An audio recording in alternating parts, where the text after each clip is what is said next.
अब ये संस्थागत उदारवाद है, इसके दो रूप है, एक है फंक्शनलिज्म और एक है नियो फंक्शनलिज्म।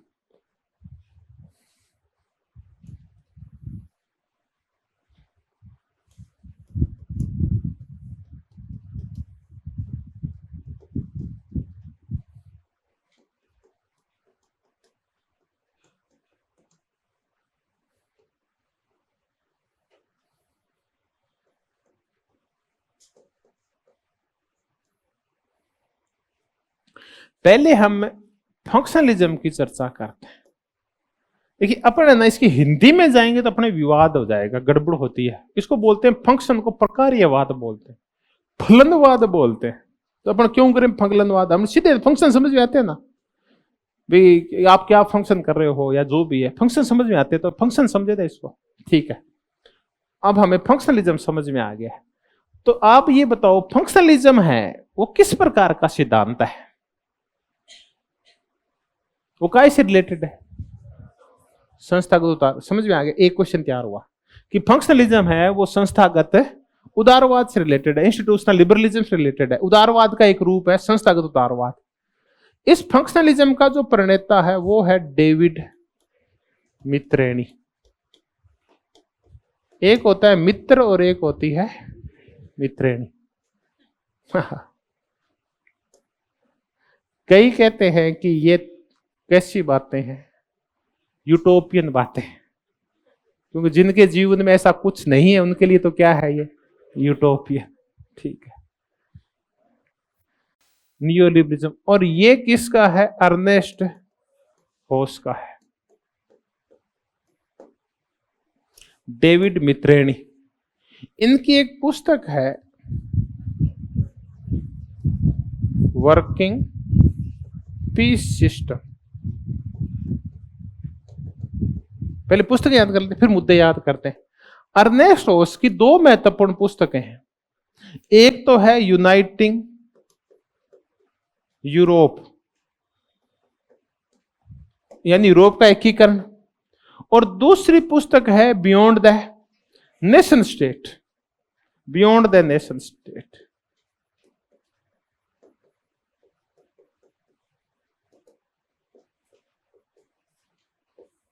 अब मैं आपको ऐसे मुद्दे कराऊंगा जो बिल्कुल सिंपल सा है।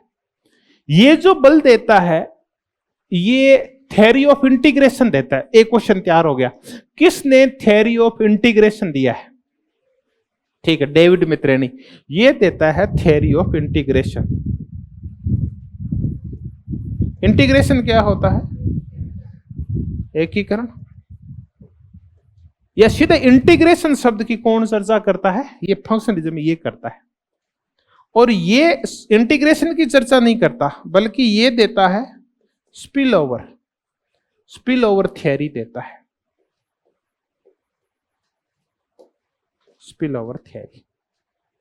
अब बिल्कुल सिंपल सा मुद्दा है, इनको अगर समझना है तो फंक्शनलिज्म को, कि फंक्शंस दो प्रकार के होते हैं।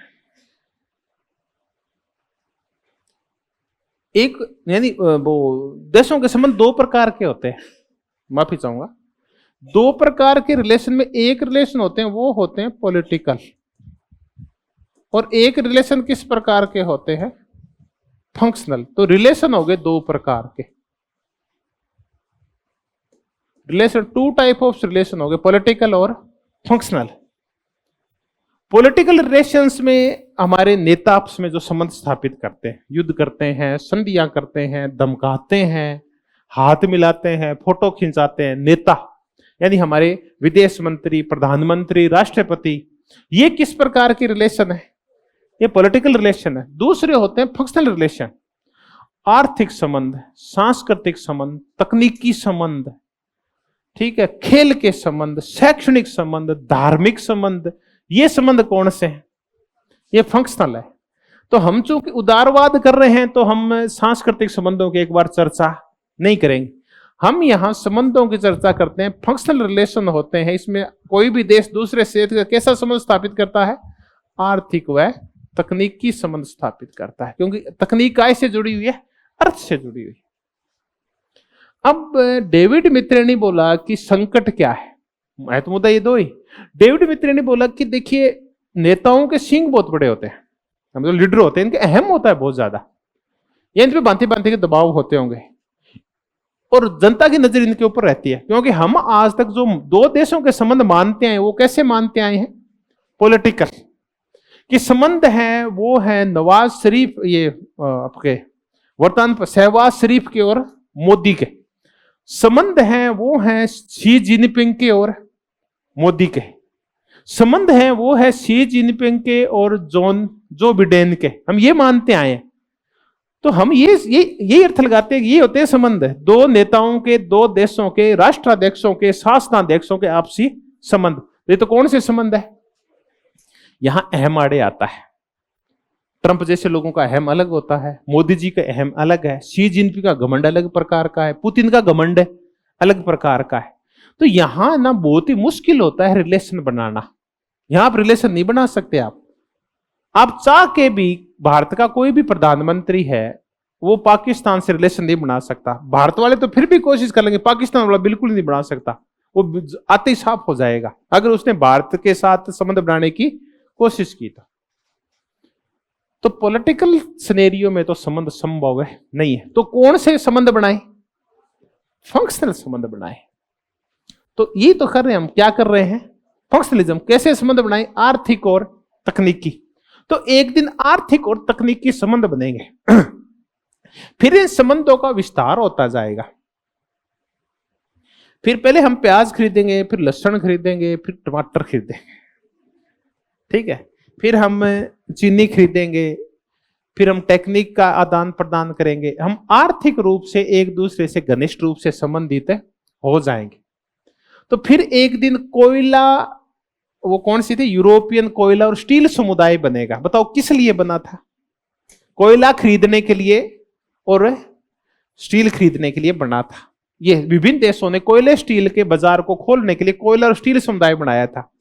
हम धीरे धीरे देखते हैं कि वो बढ़ता जाता है, वो काम कोयले से स्टील से और पे गया, और पे गया, और एक दिन हम देखते हैं कि ये बढ़ते हुए जो आर्थिक और तकनीकी संबंध है ये राजनीतिक संबंधों को क्या कर देते हैं, नीचे कर देते हैं। अब जो संबंध है ना वो व्यापारी है, उद्योगपति है, टेक्नीशियन है, वो बनाते हैं। अब नेताओं की ज्यादा भूमिका, तो नेता भले ही सींग फंसाए रखें, ये उनकी सुनते नहीं है। अब आप ये बताओ, ये ब्रिटेन को कितना जोर आया था कहां से निकलने में, ब्रेक्जिट होने में, है ना, कितना जोर आया था, बताओ क्यों? जबकि हमने वो एक संगठन छोड़ा था जिसमें चीन और ये सारे थे, मैं नाम भूल रहा हूं उसका, RCEP, हाँ, रीजनल कॉरपोरेशन, ऐसा कोई इकोनॉमिक ऐसा कुछ छोड़ा था हमने, तो उसको छोड़ा था मोदी जी ने, फट से छोड़ दिया उसको। क्यों? क्योंकि अभी हमारे उन देशों में कोई घनिष्ठ संबंध, आर्थिक संबंध बने, वो शुरुआत ही हो रही थी कि हमने संगठन को छोड़ दिया। लेकिन अगर 10-15 साल में हमारे क्लिष्ट रिलेशन हो जाते आर्थिक और तकनीकी, तो हम छोड़ देते क्या? नहीं छोड़। हम आज चीन को छोड़ सकते हैं क्या? चीन को छोड़ते ही हमारे लगभग 90% उद्योग है वो क्या होंगे, ढह जाएंगे। और बेसिक जो हमारी नीड्स है वो भी कंप्लीट नहीं हो पाएगी। गाड़ियां नहीं बन पाएगी, मोबाइल नहीं बन पाएंगे, जूते नहीं बन पाएंगे, खिलौने नहीं बन पाएंगे, दवाइयां नहीं बन पाएगी, हथियारों में बहुत सारी चीजें नहीं बन पाएगी, हमारे अधिकांश काम बंद हो जाएंगे। और वैसे किसके बंद हो जाएंगे? चीन के भी। तो ये कहते हैं कि फिर धीरे धीरे क्या होगा, जैसे जैसे फंक्शनल रिलेशन बढ़ते जाएंगे, इन रिलेशंस को कहां लगा दिया जाएगा? साइडलाइन कर दिया जाएगा। संप्रभुताएं कमजोर हो जाएगी और राज्य अजायब घर में चला जाएगा और सीमाएं मिट जाएगी। तो क्या हो जाएगा बताओ? इंटीग्रेशन हो जाएगा। लेकिन इस इंटीग्रेशन के लिए आपको करना क्या है ये बताओ? आप तो आपको कौन से रिलेशन बढ़ाने हैं? फंक्शनल रिलेशन बढ़ाने। आपको राजनीतिक क्षेत्र में कुछ करना नहीं है, आपको सिर्फ ये संबंध बढ़ाते हो, राजनीति अपने आप ही कमजोर हो जाएगी, राज्य की संप्रभुता कमजोर हो जाएगी, सीमाएं कमजोर हो जाएगी और राज्य एक दिन गायब हो जाएगा। अब आ गया है कौन सा? नियो फंक्शनलिज्म, अर्नेस्ट होश का। वो कहता है ऐसा नहीं होता डेविड मित्रेनी। मुद्दा ये है कि आप कभी भी इन दोनों संबंध को, पॉलिटिकल को और फंक्शनल को, अलग नहीं कर सकते। ये दोनों संबंध पैरेलल चलते हैं। आप ये नहीं है कि अकेले व्यापारी कर आए और नेता ने कोई दखलंदाजी की, होता ही नहीं है। नेता तो खुद अपने साथ बहुत सारे उद्योगपतियों को लेके जाता है, कहां? दूसरे देशों में। आपने देखा होगा जब राष्ट्रपति आता ना, उसके साथ अमेरिकन राष्ट्रपति आता है, भारत के प्रधानमंत्री मोदी जी जाते हैं, उनके साथ कौन जाते हैं? पीछे आपने जब मोदी जी अमेरिका गए थे तो आपने देखा था अंबानी और वो दोनों पहुंचे हुए थे, मुकेश अंबानी और उसकी पत्नी नीता अंबानी, वो पहुंचे हुए थे, है ना, ये मोदी जी के साथ गए थे। वहां बहुत सारे उद्योगपति जाते हैं उनके साथ। वो कहते हैं उद्योगपति अकेले थोड़ी जाते हैं, किसके साथ जाते हैं? नेता के साथ जाते हैं। तो नेता को और उद्योगपतियों को और आर्थिक व्यक्तियों को आप अलग है, ये ऐसे संबंध है तो क्या चलते हैं। आप ये कह रहे हैं कि फंक्शनल रिलेशन अलग कर लो, तो नेता इजाजत ही नहीं देगा, देश की सरकार ने इजाजत ही नहीं दी निर्यात आयात करने की, तो पाकिस्तान में दो व्यापारी और भारतीय दो व्यापारी आयात निर्यात कर लेंगे क्या? तो इनको आप अलग नहीं कर सकते। तो ये कहता है कि आपको दोनों जगह लिबरल होना पड़ेगा। कहां कहां? फंक्शनल में भी और पॉलिटिकल में नहीं। यूरोप ने क्या किया बताओ? यूरोप कहां कहां लिबरल हुआ? क्या यूरोप सिर्फ फंक्शनल में लिबरल हुआ है या पॉलिटिकली लिबरल हुआ है? दोनों में लिबरल हुआ है। उसने अपनी संप्रभुता का भी क्षरण कर दिया है और यह कह दिया है कि मेरे लिए जो आर्थिक नीतियां हैं वो भी कौन बनाएगा? ईयू। हमारी मुद्रा भी कौन डिसाइड करेगा? ईयू। युद्ध और शांति के निर्णय लेगा वो भी ईयू। नाटो में पैसा देगा वो भी ईयू निर्णय करेगा। कोई भी देश इंडिविजुअल पैसा नहीं देता नाटो में, बल्कि वो निर्णय कौन कर देते हैं आजकल? ईयू। तो ईयू बहुत सारे पॉलिटिकल निर्णय भी करता है। ईयू एक देश की तरह व्यवहार करता है। तो एक देश में सिर्फ व्यापार होता है कि राजनीति भी होती है? राजनीति भी होती है। तो ईयू क्या सिर्फ एक आर्थिक संगठन है क्या? आप बताओ। ईयू के बारे में आप जब पढ़ते हो तो आप देखते हो कि एक क्षेत्रीय आर्थिक सहयोग संगठन से बढ़ के है, इधर से एक देश है जो बहुत सारे राजनीतिक निर्णय भी लेता है। तो ये कहता है कि इन दोनों प्रकार के संबंधों को डेवलप करना होगा। हर एक देश को इकोनॉमिक लिबरल होना होगा और उसको पॉलिटिकल भी लिबरल होना होगा। तो इसमें अंतर क्या है आप बताओ? ये कहता है कि आप तो यहां लिबरल हो जाओ, ये तो अपने आप ही झुक जाएंगे। ये कहते ऐसे नहीं झुकते, आपको दोनों में क्या होना पड़ेगा? लिबरल होना पड़ेगा। तब एक दिन यूरोप यूनाइट हुआ, तब एक दिन बियॉन्ड द नेशन स्टेट। तो बियॉन्ड द नेशन स्टेट जाना है। आज इस संसार का एक संगठन है ईयू, जो बियॉन्ड द कहां जा चुका है? नेशन, राष्ट्र से भी परे जा चुका है। सारे ये कितने देश हैं उसमें? 29 है, कितने हैं? 30 हो गए क्या? 30 देश हैं ईयू के अंदर। यू करेंगे तब देखूंगा मैं। तो ये ईयू में 30 देश हैं। ये 30 देश कहां से बाहर जा चुके हैं? नेशन स्टेट की परिभाषा से बाहर चुके हैं। उन्होंने अपनी संप्रभुता को क्या कर दिया है? साइड में। नेताओं ने अपनी मूंछों की लड़ाइयों को कहां रख दिया है? साइड में। अपने इगोइज्म को, यथार्थवाद जो पूरा बल देता है वो काय पे देता है? संप्रभुता पे, एकता पे, अखंडता पे, इगोइज्म के ऊपर देता है कि राष्ट्र के अंदर ईगो होता है। यहां किसी राष्ट्र का ईगो चलता है क्या? किसका ईगो चलता है? ईयू का। सारे राष्ट्र एक ही भाषा बोलते थे, पसंद हो और चाहे नहीं हो। सारे कौन सा गीत गाते हैं? जो तुमको हो पसंद है वही बात कहेंगे। किसके लिए कहते हैं सारे देश? ईयू के लिए कहते हैं। वरना पहले राष्ट्र क्या कहते हैं? हम वही बात कहेंगे जो किसको पसंद हो, हमें पसंद हो। आजकल नहीं कहते। तो ये है beyond the nation state, Ernest Haas. और अर्नेस्ट होस कहता है एक होता है spill over theory. Spill over होता है बिखरना या छलकने का सिद्धांत। स्पिल ओवर थियरी, बिखरने या छलकने का सिद्धांत। एक बार एक रिलेशन शुरू हो जाते हैं तो बाकी रिलेशन है वो जुड़ते जाते हैं। अगर आपने आर्थिक संबंध स्थापित कर दिए तो फिर अपने आप ही राजनीतिक संबंध भी स्थापित हो जाते हैं। एक बार व्यापारियों ने जाना शुरू कर दिया तो व्यापारी कहेंगे चलो नेताजी आपको भी घुमा लाते हैं, तो फिर नेताजी जाने लग जाएंगे। और नेताजी ने जाना शुरू कर दिया तो अपने साथ किसको ले जाएंगे? वो व्यापारियों को भी ले जाएंगे। तो ये संबंध है, इसको हम कौन सा बोलते हैं? Spill over. और स्पिल ओवर में तो एक ही प्रकार के संबंध बढ़ते हैं। एक प्रकार के कैसे? आपने एक बार लूण खरीदी, फिर आपने उसे मिर्च खरीद ली, फिर उसको आपने टमाटर बेच दिए, फिर उससे प्याज खरीद ली, बांधती बांधती के एक बार संबंध बनने के बाद आर्थिक संबंध क्या होते हैं, बढ़ते जाते हैं। आर्थिक और तकनीकी संबंध, ये तो स्पिल ओवर है। एक तो स्पिल ओवर के साथ साथ एक हाइपर स्पिल ओवर होता है।